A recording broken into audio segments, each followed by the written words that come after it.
Rika sangat menyukai Andi Rewa, tapi dia tidak ingin memberikan beban psikologis yang berlebihan pada Andi.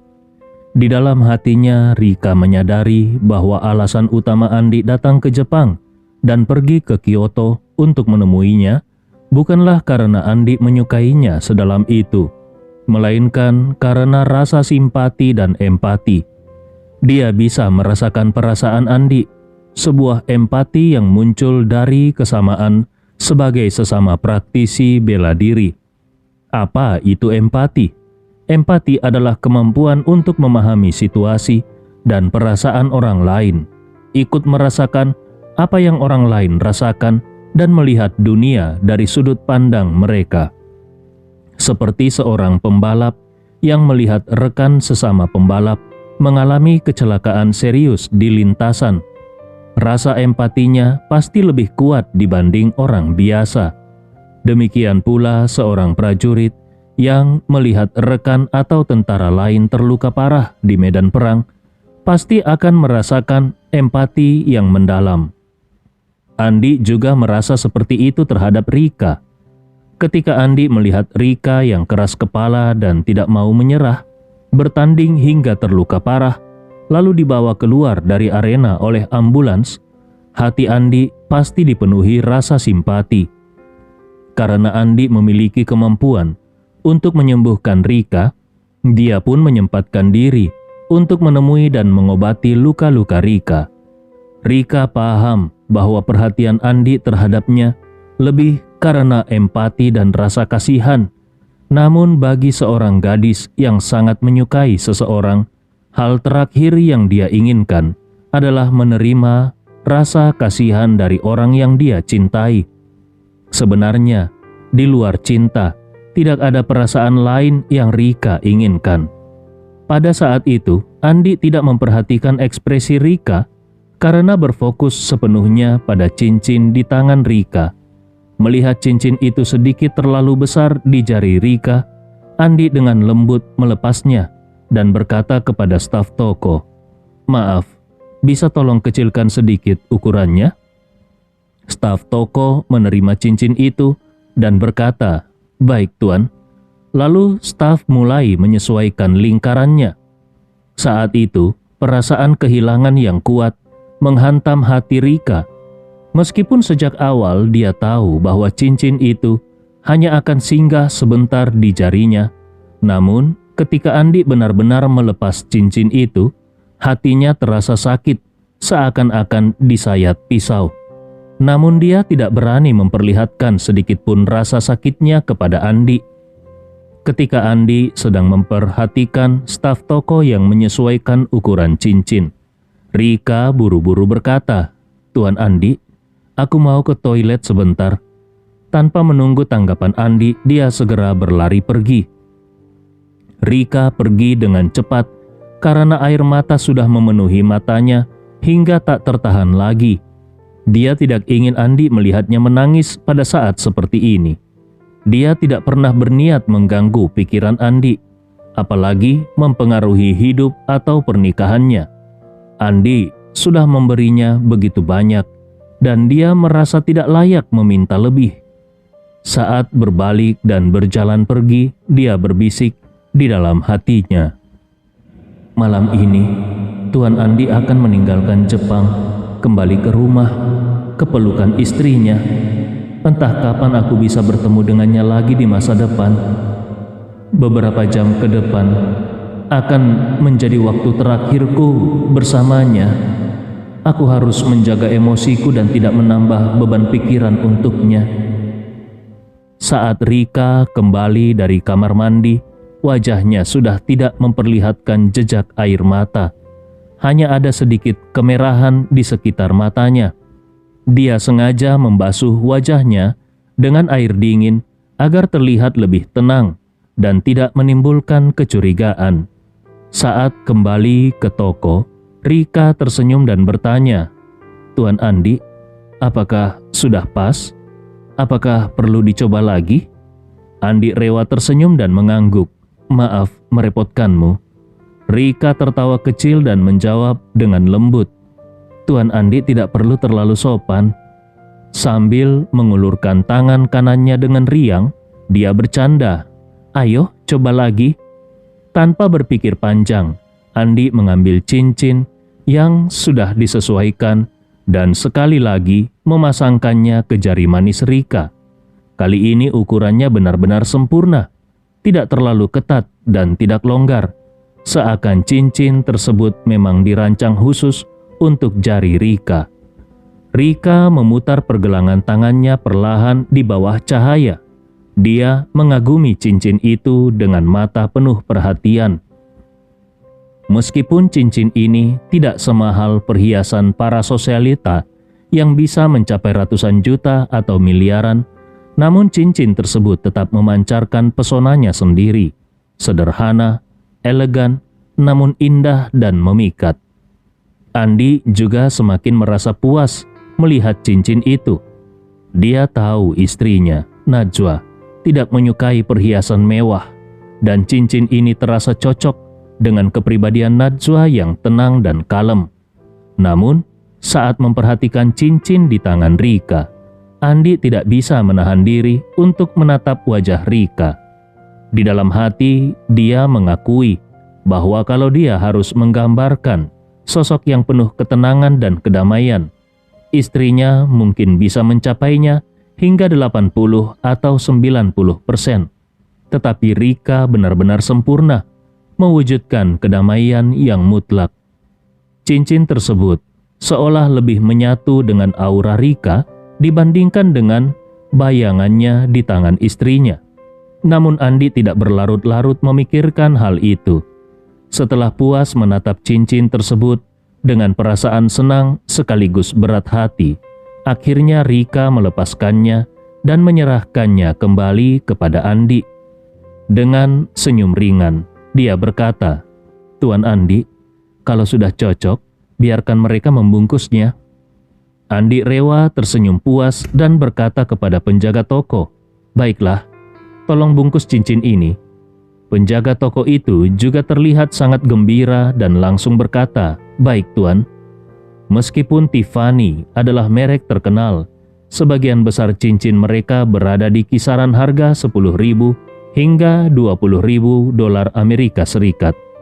Cincin yang harganya melebihi 100.000 dolar, seperti yang dipilih Andi tadi, sangat jarang terjual, mungkin hanya beberapa kali dalam setahun.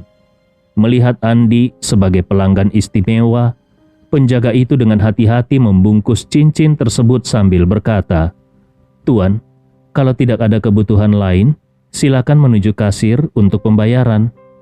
Andi Rewa menggelengkan kepala sambil tersenyum.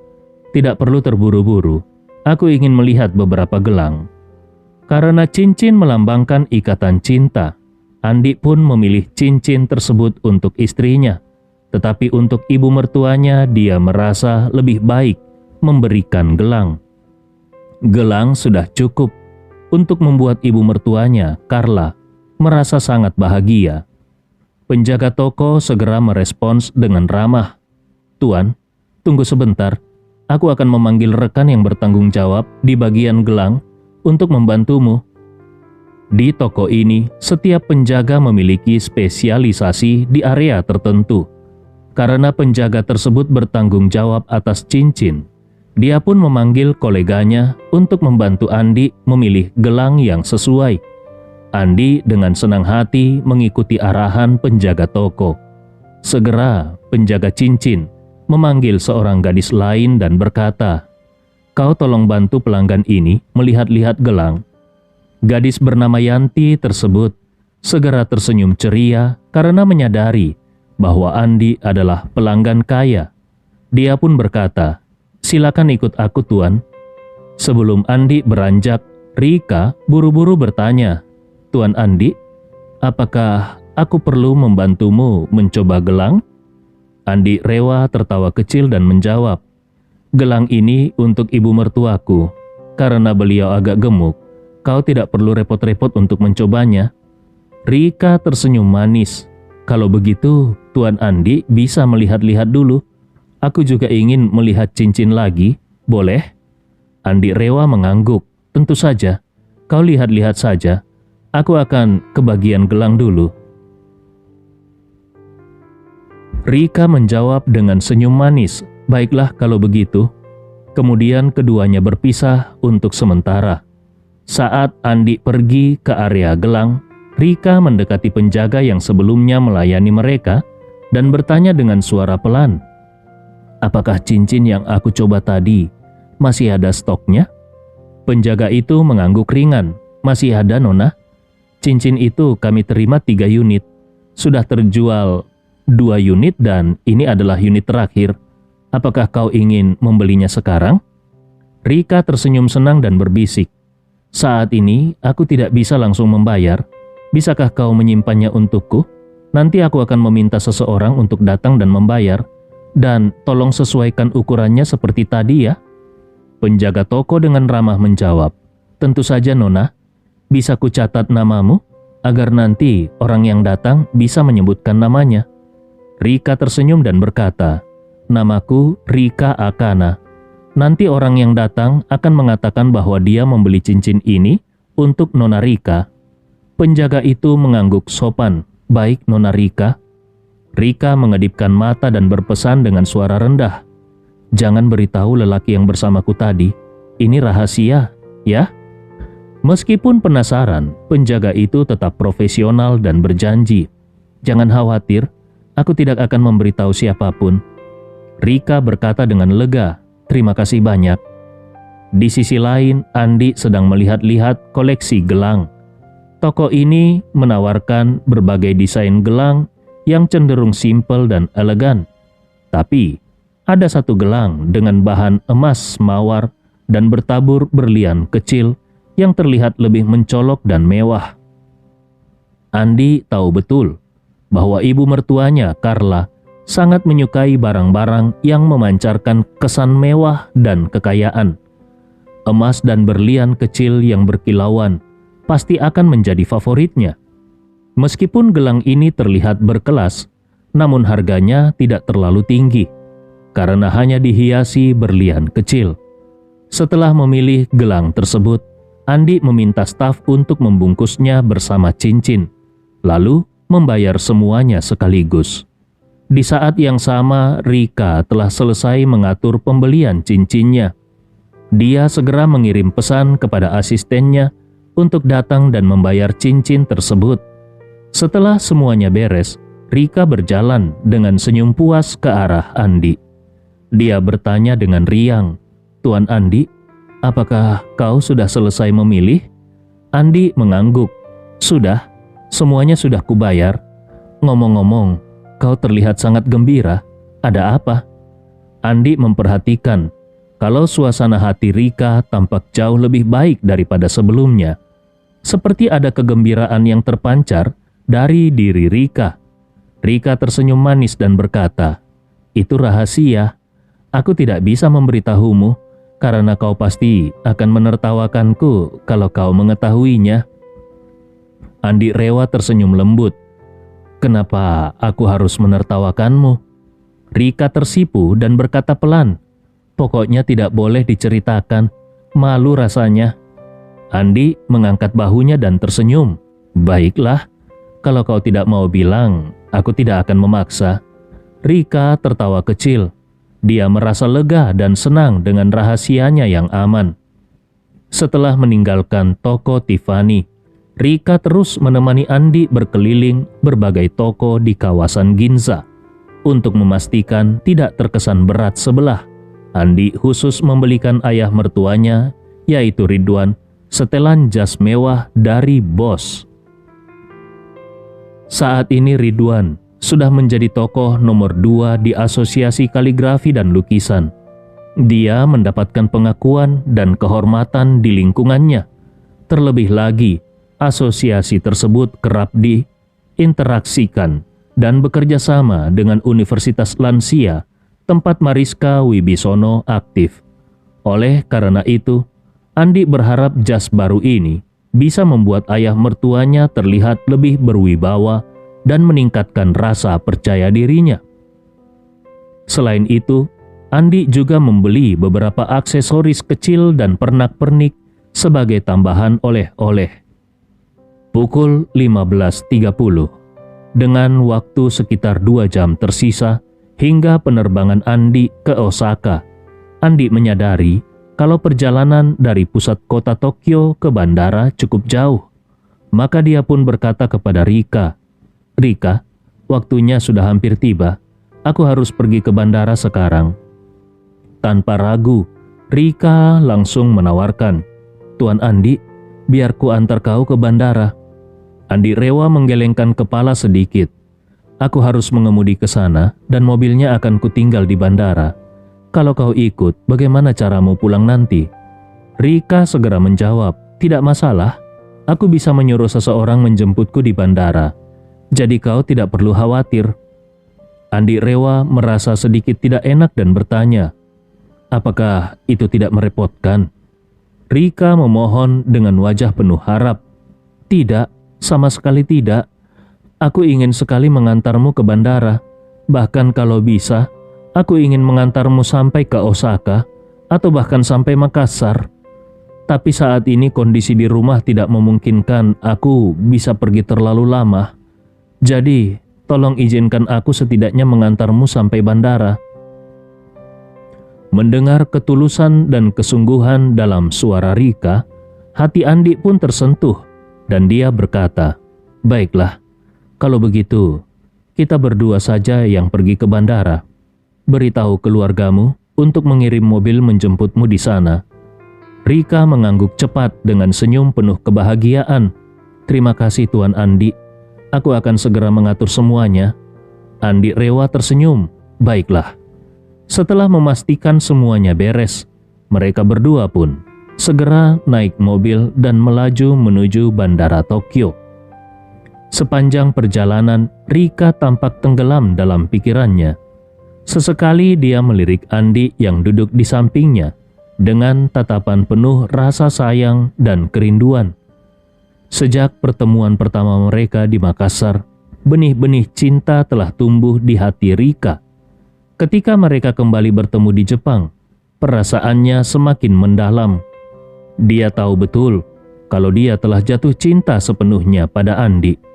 Namun, perpisahan yang segera tiba membuat hatinya penuh dengan kesedihan.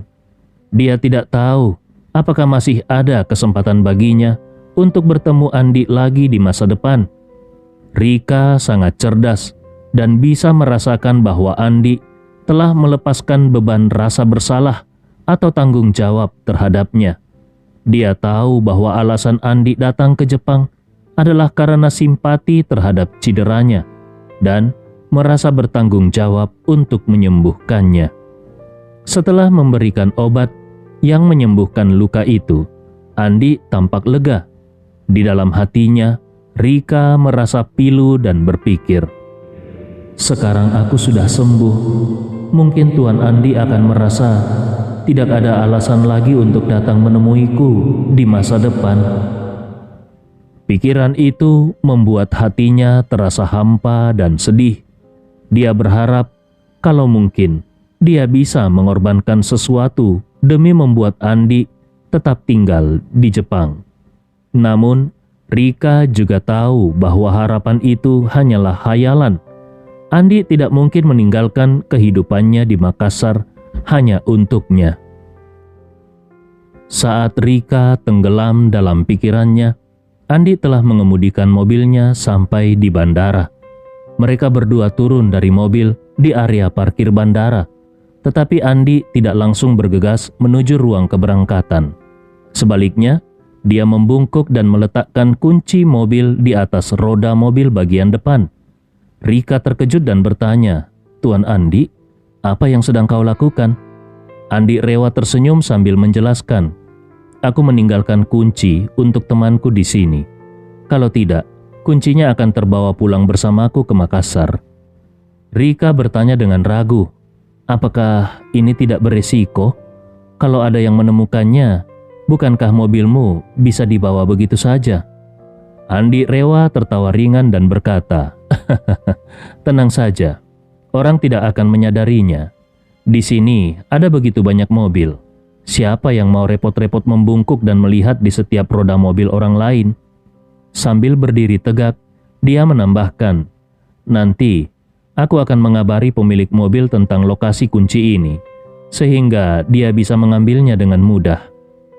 Rika tertawa kecil dan berkata dengan kagum, "Tuan Andi benar-benar cerdas.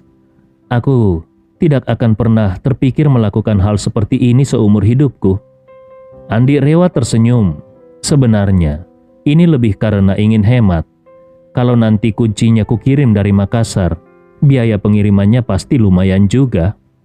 Mendengar ini, Rika tertawa geli dan berkomentar, "Tapi, Tuan Andi dengan kondisi keuanganmu, bukankah menghemat itu bukanlah sesuatu yang perlu kau lakukan? Ayahku saja sudah memberikan 45 miliar dan perusahaan farmasi bioteh milikmu berkembang dengan pesat. Jadi, kenapa masih harus berhemat?" Andi Rewa tersenyum dan berkata, "Ini bukan tentang hemat, tapi tentang cara hidup. Kalau memang perlu, aku tidak akan pelit.